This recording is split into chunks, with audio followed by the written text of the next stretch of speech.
ओम नमः शिवाय। सभी शिव भक्तों को हमारा प्रणाम।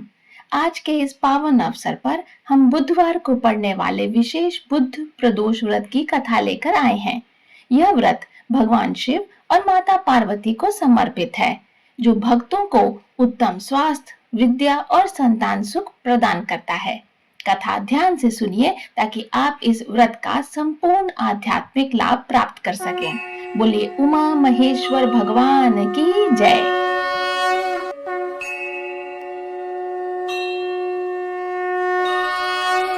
बुध त्रयोदशी प्रदोष व्रत। इस व्रत में हरी वस्तुओं का प्रयोग करना चाहिए। शिव जी की आराधना धूप, बेलपत्र आदि से करनी चाहिए। प्राचीन काल की कथा है। एक पुरुष का नया नया विवाह हुआ था। वह गौने के बाद दूसरी बार पत्नी को लिवाने के लिए ससुराल पहुंचा और अपनी सास से कहा कि बुधवार के दिन ही पत्नी को लेकर अपने नगर जाएगा। उस पुरुष के सास ससुर ने, साले सालियों ने उसे समझाया कि बुधवार को पत्नी को विदा कराकर ले जाना शुभ नहीं है, परंतु वह अपनी जिद से टस से मस नहीं हुआ।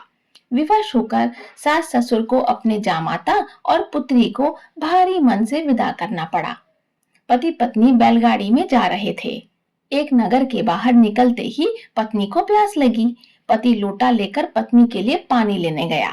जब वह पानी लेकर लौटा तो उसके क्रोध और आश्चर्य की सीमा ही नहीं रही, क्योंकि उसकी पत्नी किसी अन्य पुरुष के लाए लोटे में से पानी पीकर हंस हंस के बात कर रही थी। क्रोध से आग बबूला होकर वह उस आदमी से झगड़ा करने लगा, परंतु यह देखकर उसके आश्चर्य की सीमा ही नहीं रही कि उस आदमी की शक्ल उस आदमी से हूबहू मिलती थी। हम शक्ल आदमियों को झगड़ते हुए जब बहुत देर हो गई तो वहां आने जाने वालों की भीड़ एकत्र हो गई। सिपाही ने स्त्री से पूछा कि इन दोनों में से कौन सा आदमी तुम्हारा पति है? तो वह बेचारी असमंजस में पड़ गई, क्योंकि दोनों की शक्ल एक दूसरे से बिल्कुल मिलती थी। बीच राह में अपनी पत्नी को इस प्रकार लुटा देखकर उस पुरुष की आंखें भर आईं। वह शंकर भगवान से प्रार्थना करने लगा कि हे भगवान, आप मेरी और मेरी पत्नी की रक्षा करिए। मुझसे बड़ी भूल हुई जो मैं बुधवार को पत्नी को विदा करा लाया। भविष्य में ऐसा अपराध कदापि नहीं करूंगा। उसकी वह प्रार्थना जैसे ही पूरी हुई, दूसरा पुरुष अंतर ध्यान हो गया और वह पुरुष सकुशल अपनी पत्नी के साथ अपने घर पहुंच गया। उस दिन के बाद पति पत्नी नियम पूर्वक बुधवार प्रदोष का व्रत करने लगे। प्रेम से बोलिए गौरी शंकर भगवान की जय। इस प्रकार हमने पूरी श्रद्धा और एकाग्रता के साथ बुध प्रदोष व्रत की मंगलकारी कथा का श्रवण किया। अब समय है प्रभु की आरती करने का और इस कथा का संपूर्ण पुण्य फल प्राप्त करने का।